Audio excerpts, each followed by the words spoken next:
it's less than 10% of initial volume of diesel, they will collect somehow. The rest 90% of diesel get to the waters, to the rivers, will penetrate towards the Arctic Ocean.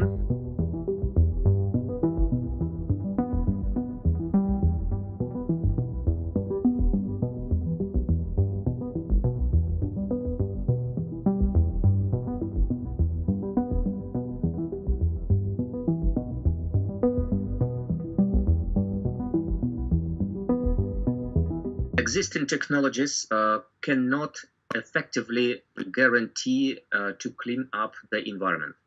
The existing practice said that it's only a few percent of oil or oil product could be collected mechanically in any condition, and in Arctic even worse. If you have ice conditions or you have polar nights, so in a particular no-risk situation, we could assume that it will be few percent. I think it's less than 10% of initial volume of diesel, they will collect somehow. The rest 90% of diesel get to the waters, to the rivers, will penetrate towards the Arctic Ocean. And then it depends how much and what's the concentration of this diesel and how it's impactful, dangerous for the wildlife in this river. So generally, no. It's impossible to effectively collect or clean up oil product in the environment, especially in the north, especially in the Arctic.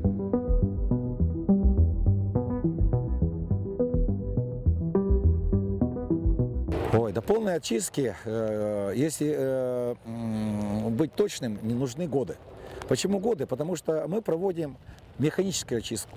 А чтобы зачистить полностью территорию и передать ее пользователю, нужно, чтобы была обработана сорбентами, биопрепаратами, коагулянтами, которые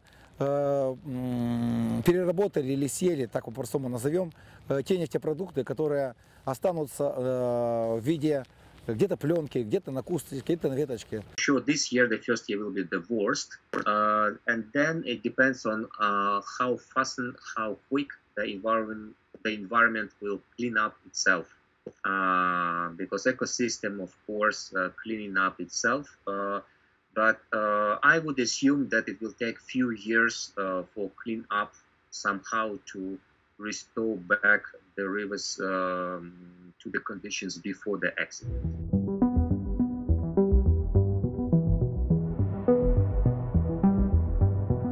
So the main consequences, negative consequences for wildlife after this accident will be for fish, of course. Then the question mark, what's the concentration of diesel in which part of the river will be? And this is the question to science, to people who will have to sample the water and understand how toxic for the fish. I would assume for the first dozen of kilometers of this river and for the lake, it will be for sure very bad toxic concentrations for the fish.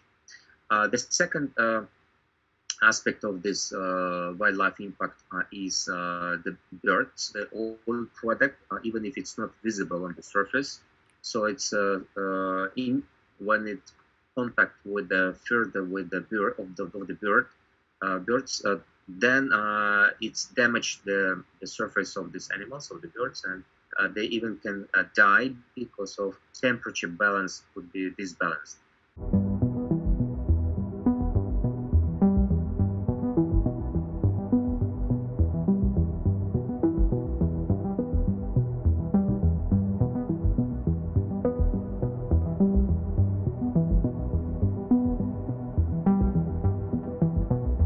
These inspections already started, so it's very difficult what will be in the end, but for sure this infrastructure is generally in bad condition.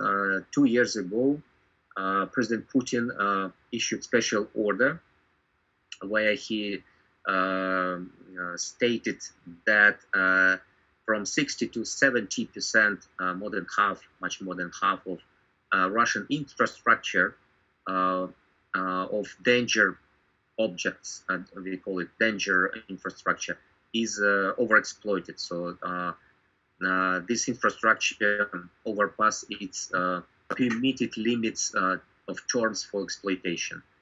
In 2009, Greenpeace Russia issued a special report about risks associated with the climate change and permafrost degradation for infrastructure of oil, gas, and oil industry. So it means that, yes, this is the big risks. Permafrost degrading, risk is growing, and of course it should be the adaptation, climate change adaptation measures from oil companies, from other companies, from authorities who take care and responsible for all these people live here in Arctic.